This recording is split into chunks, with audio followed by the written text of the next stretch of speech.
Welcome, everyone. This is the next episode, Nicole and myself, about identity, how you could have almost a new life with a new identity. And this time, last time we talked about patterns and how people are locking themselves up in recurring events.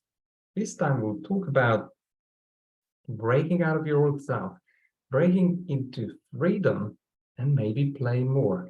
Do you want to share the next topic and how to play more, Nicole? So play for me is such a powerful tool, and we don't take it seriously enough. if, if that sort of paradox can be, accepted. Because if you think about it, play is about full exploration without expectation, which means that all of a sudden we're taking the pressure off. And Albert Einstein actually said something like, play is the highest form of research, right? So he recognized the power of play. And if you think about it, when we're children, and even in the animal kingdom, right, you look at animals, you look at little cubs, lion cubs and so forth, they're constantly playing, but there's a purpose to the play. And the purpose is to learn, to discover the environment, to discover the world, to see how it functions, to see what happens when you do one thing, what's the reaction, and that's what play is, it's exploration. And when we become adults, we let go of that explorative way of being because we think all of a sudden we have to step into this real world and things become serious and there's no room for play. And it's such a shame because play is actually an incredible tool to have courage to do stuff, to explore new things, to not worry about failure, because there is no failure when you play. And so, in my line of work, I've been doing this for 12 years with teams as well. I create playful spaces so that they let go of these barriers, these ideas that they have to be a certain way or that they have to pretend, to be seen in a certain way. And in this playful environment, people start really connecting and exploring and being a lot more adventurous in their thought process. And that's how you very often find solutions and you discover things about what's possible also within yourself. So for me, play is, that fascinating Pandora's box with just, endless possibilities. What does play mean to you when you think of play? I'm curious because, you go at it from a different angle. I know you're very playful. I've seen you put your glasses on and, you use a lot of metaphors in your line of work. How do you integrate play, or what do you see with your clients when it comes to play? I believe that it's doing something different. At times, it's a very simple principle to change what you do and then be open to the experiences without putting pressure, as you said, to allow things to evolve. And I think that's the exit from reacting, because that's what most people do. They have been conditioned to have certain opinions or have one stimuli and then always have a matching response or answer, which then where is the freedom there? And when one allows space, as you said, to change to take place, when I think the big one is to have the what if question. I love that question. What if this time I was doing this or that or this one? Because if you didn't go there, then there's only one way to find out. And that one way is to do something different and see or hear or experience what happens. And that's where you are able to unlock a new life, where the new things, new experiences are taking place. It's a tiny little tool for you, take away from this discussion to really break out of your old self.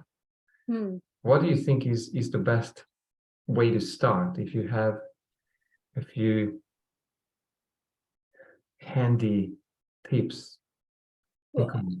well, I think there are so many, but I think you put your finger on one very interesting one, and important one, which is, we make assumptions all the time. Limiting beliefs are just assumptions. They're just assumptions that we think are somehow true. And it reminds me of this conversation I had many years ago with a client who was preparing her retirement. And she was a little bit afraid of that time when it would come, what she would do with her life and how she would occupy herself and sort of continue to grow and thrive. And so we explored a little bit, and I asked her, well, what she thought of so far, and it was so interesting because everything she thought of, and she explained to me, was followed by the word but, and then all the reasons why that wouldn't work, right? And it was like a list, and I just let her speak, and every single time, but it can't work because. And at the end of the conversation, that sort of charade of explanations, I just asked her a simple question. I asked her, so these reasons why these things can't work, are they assumptions, or are they the truth? Are they the pure truth? That can you prove it, type of thing? Is it real? And so she thought about it a little bit, and she says, well, I guess yes, to a certain point. I'm assuming, there's a certain amount of assumption behind that. And I said, but if we are living in that game, we're in the space of assumptions, right? Because we're assuming why all these things can't work. How about if we play the game of the assumptions where it does work? Because we're just role playing. We're just not realizing we're in a fictitious game, imagining all the reasons why it can't work. And so I could see her mind do, like, in the old tape recorder, sort of this rewind and going through the same phrases again in her mind. But this time, instead of saying, but, she was thinking, and it's going to work because, whatever. And I just watched her eyes sort of do this replay. And a minute later, I said, so how does everything look now? And she just said, as if everything is possible.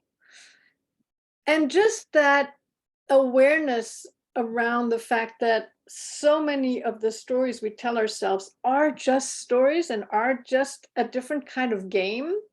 They're just sad games. They're games where we're not connecting to the playful energy. They're just games where, we're looking at drama, and we're looking at, a movie that's not very engaging, where we know that the outcome is going to be, negative and horrible. And to just say, well, maybe the movie that I could play in my mind, let's go with something a little more exciting, something, either a superhero, so we can save the day, or a rom-com or whatever, but just a different story. And just to be aware and ask ourselves, is what I'm thinking, is that, the truth, or am I just making some form of assumption? And that sometimes is already just enough to switch a little bit the angle of the story. But the words, the stories we say, the energy of the words there are so many tools that we could dive into, and way too many of them talk about in 10 minutes. But I think even just questioning the approach that we take and the assumptions that we're making is a great start. Yes, and I want to challenge you now, if you're watching and listening to us,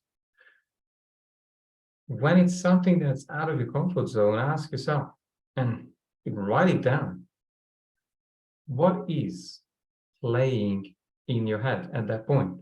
What are the specific stories or excuses that you are using to not have something different, to not have what you want?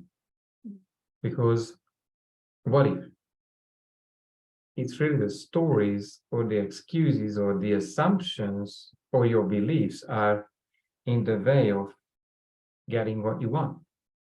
Because the bottom line is, I think, because that's what keeps you where you are. Oh, the subconscious is so happy to stay in that comfort zone, isn't it? It just wants to stay in the known, because it has this idea that it's going to control, this illusion of control. I control the things that, I'm used to, even if they're a horrible, context. So I think there's also one very easy and playful way to look at things. We often use the word try. Oh, I'm going to try that. But with try comes this energy of wait. For me, it means, oh, I'm going to try it, which means it's going to be difficult. Because if it wasn't difficult, I wouldn't try it. I'd just do it, right? I wouldn't use the word try. If I'm going to try, it's that I'm kind of expecting to fail. And, there's sort of, it's yeah, like taking the Joker, if I fail, well, I'll have tried. But if I use the word play instead of try, and I say, I'm just going to play with it. There's this idea that takes me out of my comfort zone, and I know I'm going to be sort of uncomfortable, but I'm going to play with it. All of a sudden, it's just a game. It's just, well, yeah, I might succeed, I might not, but I want to play with it. So I'm more drawn to it. I'm being pulled to it rather than, putting up all these blocks because, there's obstacles to overcome and, they're one bigger than the other. And just using a playful language already changes the energy of what we're going into. So I find that, that awareness around the words we use is also a really interesting game to play, and what the energy holds for us in those words that we use all the time. And then to change them, try a different word, try challenge instead of problem, or puzzle instead of problem. I've got a puzzle to figure out rather than a problem to fix. We can change the way we see things just by the words we use. Yeah, we'll call it a challenge, because everything is a challenge if you look at it from that point of view. But I think, Nicole, you've been spot on to tell us that most of the time it's in the language that you're using. So introduce the observer so you can catch yourself when you are playing limiting stories, because playing limiting stories will eventuate itself or play out as a limited life with a lot of things that you miss. And that's the trick. As we're wrapping up this wonderful episode, is there anything else that you wanted to share, Nicole? Well, I like, when you were talking about the observer, you can add layers of playfulness to that, right? Because the observer, it's such a powerful tool to just say, I'm going to look at myself from a distance. But then you can start imagining yourself. I often talk to my clients about, imagine you're in a lab and you're wearing your white lab coat and you've got your little, flip chart or the little, notebook or whatever with you. And you're looking at situations in petri dishes. And you're just taking notes, and you're going around the lab and you're taking notes, and you're just, oh, that's interesting. That's happening in that petri dish.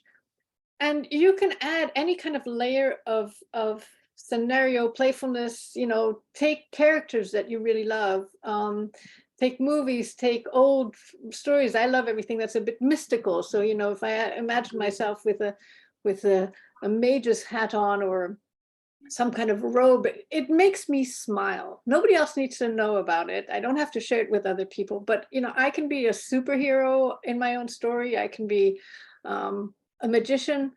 And if it makes me smile to imagine myself walking around in this lab coat and just sort of saying, oh, look, in this formula, this is happening, that's kind of cool, or no, that don't quite like that. It takes away the emotion. And all of a sudden, it becomes playful, and it really is just experimentation. It is about what's going to happen if I put this drop into that petri dish. Whether it turns green, yellow, blue, or gold, there's no sort of, I don't feel personally attached to the outcome. I'm really just watching what's happening. And that's a really, really powerful tool. Wonderful. Ladies and gentlemen, you've heard it from the Play Wizard.